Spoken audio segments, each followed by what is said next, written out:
રામ ડાયરા ને જય શ્રી કૃષ્ણ, જય માતાજી, જય દ્વારકાધીશ બધાને. મિસ્ટર જોલિયા ઓફિશિયલ પેજ યુટ્યુબ ચેનલમાં તમારા બધાનું હાર્દિક સ્વાગત છે. તો આજે અમે જાય છીએ ટપકના છોટિયા કાઢવાના છે. વરસાદ અમારા વિસ્તારમાં ઓછો છે, તમે જોઈ શકો છો. આ મરચીમાં પાણી ચાલુ છે અત્યારે.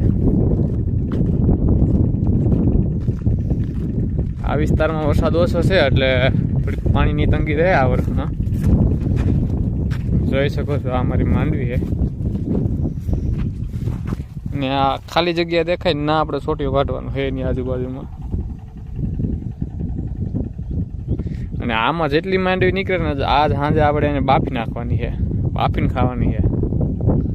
વિડીયોમાં બન્યા રહેજો આગળ. તો મિત્રો એટલો ખાડો ગાર્યો આપણે, તમે જોઈ શકો તો એટલી માંડ દેખાણી છે. આવી માંડવી નીકળી છે તો બધી ડિનર શેર છે. આવો ફાલ છે, માપે માપે છે. વરસાદના ઓછો વરસાદ હતો એટલે. અને હવે આપણે ખોદીને અને બહાર કાઢી લેવું છે. આમાં અત્યારે જ આદા જુઓ, બે એક દાંતડી, છાલિયું, પાવડી, કોદારી, મોટો પાવડો અને જે પકડતો આમ પીડું છે અને બહાર કાઢી લઈએ આપણે.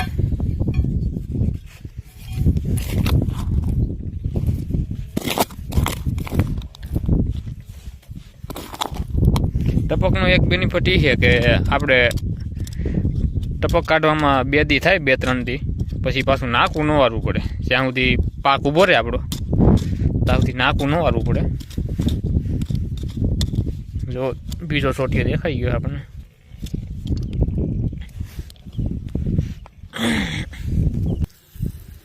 તો મિત્રો આપણે જો બહાર કાઢી લીધો છે અને પાણી નીકળવા મળ્યું. બીજો છોટીઓ દેખાય છે, કોતું તો છે.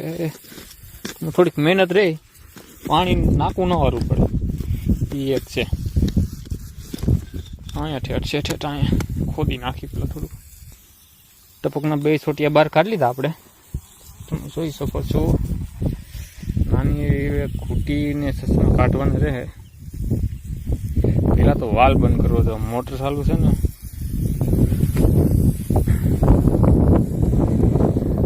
ઊંડો ખાડો કરવો પડે. અહીંયા વાલ છે આપણો, દેખાડું તમને હમણાં.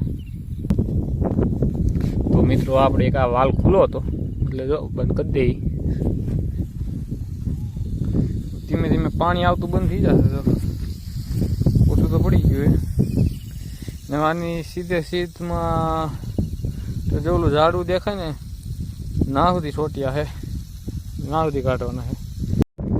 મિત્રો આપણે ખાડામાં વધારાની ધૂળ હતી નાખી દીધી પાછી, અને ખાલી ટપકના મોટા જ બહાર રહેવા દીધા છે. બાપા આવે પછી ટપક પાથરી અને માંડી પાવાનું ચાલુ કરીએ એટલે ડાયરેક્ટ ટપકના મોટા ડાયરેક્ટ છોટિયામાં દેવાનું રહે. આવી રીતે ઠેઠ આપણે હે ને સીધે થોડું ઝાડું દેખાય ના સુધી કાઢવાના છે. એક મૂકીને એક કાર મૂકવાની રહે. હવે અહીંયા કાઢવાનું રહે તમને દેખાડું. અને આની આ બધી માંડવી આપણે બાફવાની છે.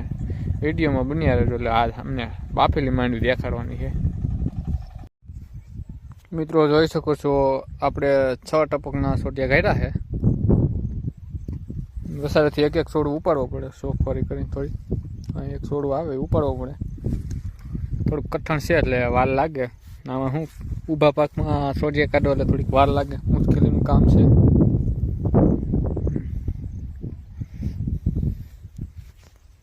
બ્લોગ વિડીયોમાં બન્યા રહેજો આપણે. ફાઇનલી મિત્રો આપણે એટલા છોટિયા કાઢી નાખ્યા ટપકના. હવે આપણે માંડવી ભેગી કરી લેવી છે. તો હવે ખરે ઉગી જવું છે. હવે કાલમાં કાઢશું આપણે.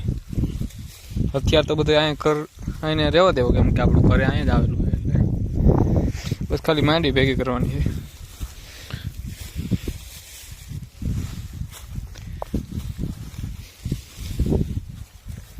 સપટી તેલ લઈ માંડવી થોડી ભેગી કરી દઈએ.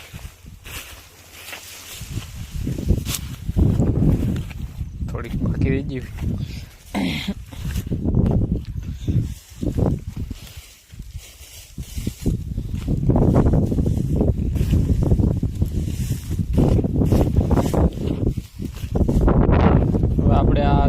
ટપકમાં કાઢેલી માંડવી આજ બાફી છે.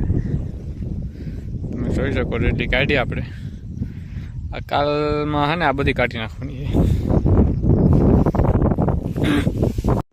તો મિત્રો તમે જોઈ શકો છો એટલી માંડવી નીકળી છે.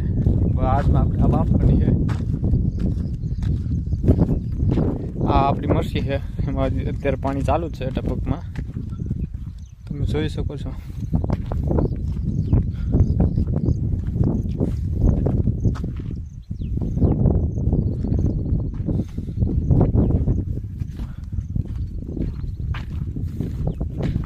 વિડીયોમાં બન્યા રહેજો. આપણે હવે માંડવી બાફવાની છે.